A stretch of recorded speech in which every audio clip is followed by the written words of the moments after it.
Welcome, Enneagram 5, to Finding Calm in Chaos, or in other words, the world is a little crazy, but you don't have to be. In this episode, I want to talk about how chaos and the world that we find ourselves in might be affecting an Enneagram 5 based on their core desires and what they're driven to find, what they value. And then I want to speak to how stress and chaos impacts the body and the emotions of a 5. I want to issue a few warnings, just things to be aware of to make sure that you stay on the best path for you. I also want to remind you of your gifts that we need in our world right now. And then finally, I want to give you 4 simple ways that you can care for your soul and that you can find and hold on to that calm in a crazy world. This is 9 in 9, Enneagram Wisdom for Life. I'm Jen Stanley. Let's dive in.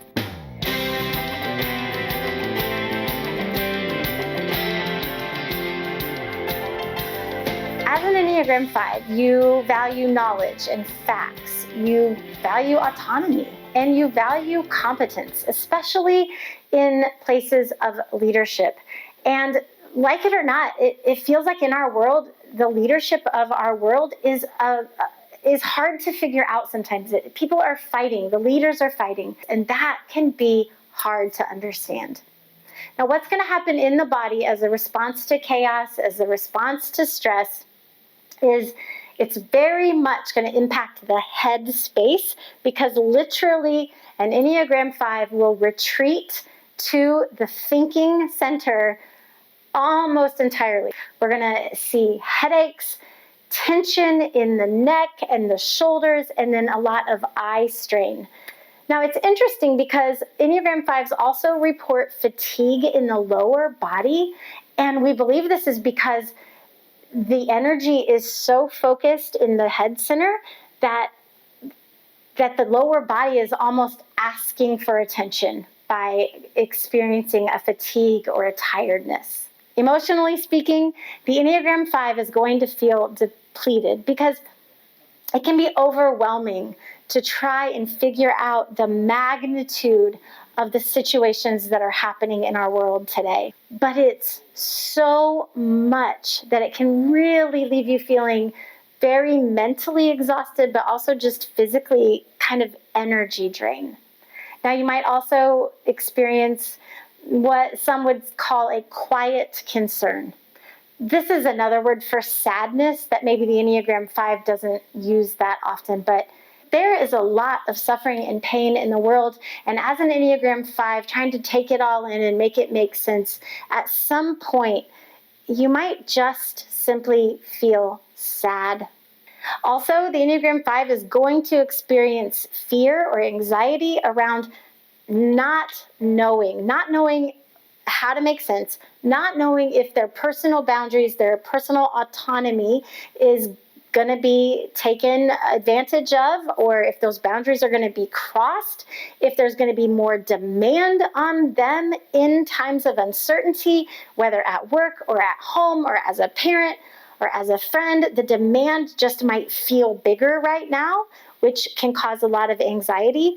And then you might have fear around if you do sense an incompetence from leadership, you might feel afraid or nervous or worried about what that might mean for the future. So I'd like to caution you, Enneagram 5, against 3 things. And the first is extreme isolation.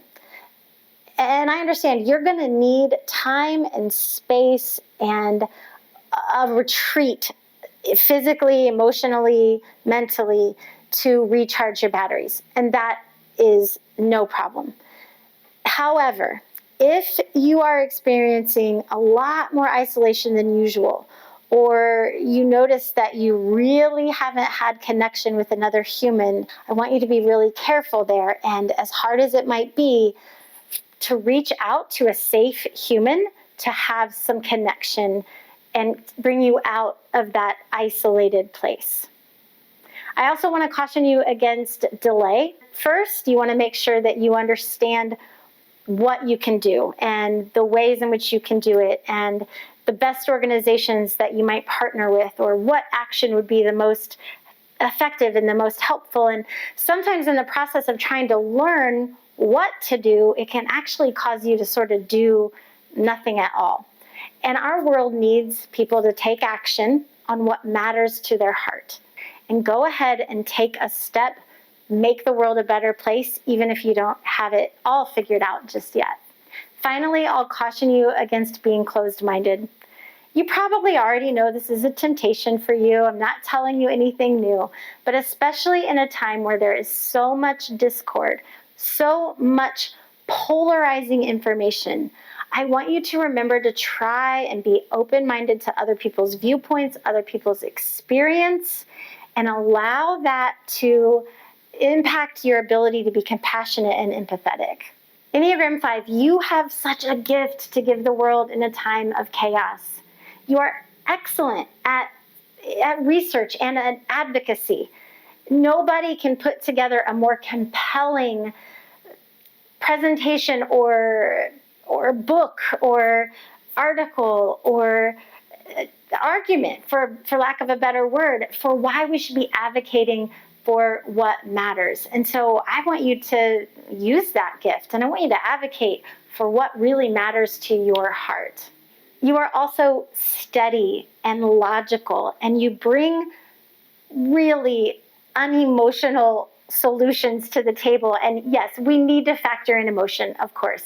But I love that the Enneagram 5 can see the big picture and can kind of strategically zero in on some logical solutions that would make a difference. Join into the conversation, because what you have learned and what you have to say is really important. So I want to take a quick pause so that I can let you know about a wonderful opportunity that I have for you. And when we come back, I'm going to share with you the 4 ways that you can care for your soul and your spirit, and you can find calm in a chaotic world. Hey, I've got a question for you.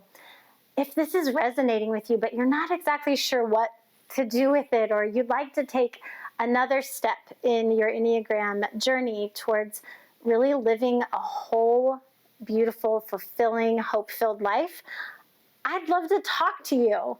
So you can book a call with me for free, and that link is in the comment section of this podcast. So just check it out. Let's chat. Here's how to care for your body and your soul. And let's start with the body. And remember how I said that the stress brings you into the head center? So we want to do something that pulls you into your full body. And my recommendation here is to take grounding walks. That just means get barefoot and go and walk outside. Now, if you find yourself in the snow, you can do barefoot grounding in your home with different textures under your feet. But if at all possible, get your feet on the ground outside. And this is literally going to put energy through your body and help you be aware of your full being. A helpful question that you can ask yourself is, how can I honor my need for solitude, but balance that with healthy human connection? We don't want you isolating too much in these times. So how can I honor my need and also have safe and healthy human connection? Now, one action that you can take is setting a boundary around watching the news, researching, and getting sort of into that never-ending rabbit hole of just research and information around what's going on. So maybe put a limit on how much you watch the news, on how long you allow yourself to research any particular topic that's going on.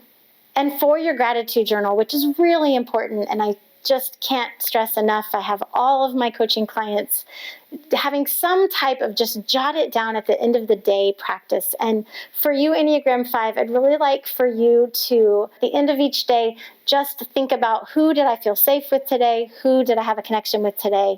And be grateful for that, and just jot that in that nightly gratitude journal.